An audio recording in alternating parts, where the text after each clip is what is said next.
La vie nous met parfois à rude épreuve, c'est un fait.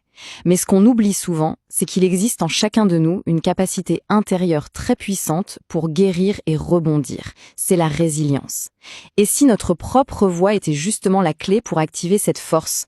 Ce sentiment d'être complètement submergé par les difficultés, que ce soit des relations toxiques, des pertes, un épuisement, c'est un sentiment profond, lourd et surtout entièrement légitime. Mais voilà, même au milieu de cette lourdeur, il y a une lueur d'espoir. Peu importe les blessures, une force précieuse reste là, en chacun, prête à être simplement réactivée. Alors, commençons par le début. Ce mot, la résilience, qu'est-ce que ça veut dire exactement? Définissons ensemble ce concept clé. La résilience, ce n'est pas juste le fait de tenir bon en serrant les dents. Non, c'est beaucoup plus dynamique que ça. C'est un véritable mouvement. C'est l'art de naviguer à travers la douleur pour ne pas y rester coincé et de trouver un nouvel équilibre, un équilibre plus juste pour soi.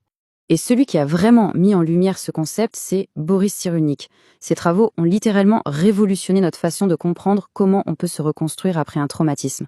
Ce qui est vraiment intéressant dans sa définition, c'est cette idée de reprendre un développement. Ça veut dire que la résilience, ce n'est pas effacer la blessure comme par magie, c'est plutôt apprendre à vivre avec, différemment, et surtout continuer à grandir, à évoluer, malgré le choc. En fait, les travaux de Cyrulnik reposent sur 3 piliers.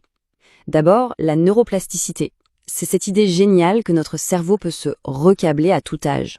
Ensuite, l'importance du soutien. On ne guérit pas seul, on a besoin de liens sécurisants. Et enfin, le pouvoir du sens. Quand on met des mots sur ce qu'on a vécu, on transforme la souffrance en apprentissage. Bon, tout ça, c'est la théorie. Mais la vraie question, c'est comment on fait concrètement? Comment on va chercher cette ressource à l'intérieur, surtout quand on se sent au plus bas?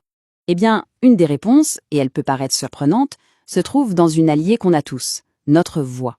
C'est un outil intime, puissant et accessible à tous. Et plus précisément, on parle du chant. Attention, pas juste de chanter sous la douche.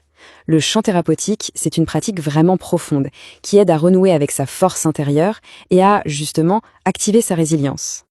Alors, comment ça marche? Comment le simple fait de chanter peut avoir un effet aussi puissant? On va explorer les 3 piliers de ce processus de guérison. Le processus de guérison par le chant, il repose sur 3 actions qui se complètent.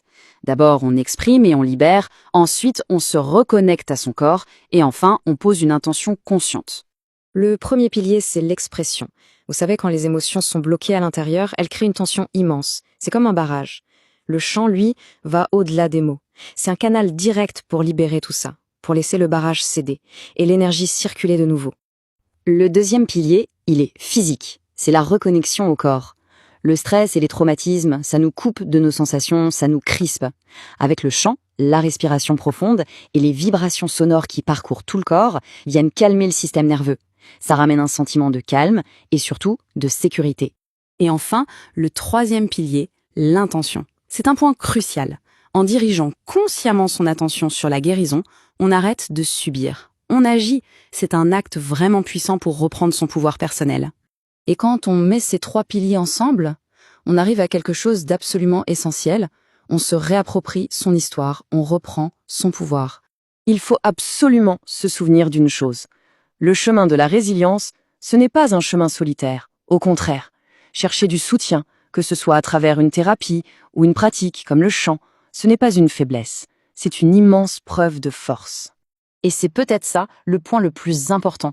Ce qu'on a longtemps perçu comme une vulnérabilité, notre sensibilité, devient, quand on l'allie à notre voix, notre plus grand outil de reconstruction. Ce sont de véritables richesses. Et puis, rappelons-nous que ce n'est pas une course. La guérison est un processus. La reconstruction se fait en douceur, un pas après l'autre. Chaque petite avancée, même minuscule, est une victoire. La douceur envers soi-même est une part essentielle de la résilience. Alors, pour finir, je vous laisse avec cette pensée. Et si cet instrument que nous portons tous en nous, si la clé de la reconstruction se trouvait déjà là, depuis le début, à l'intérieur, dans sa propre voix?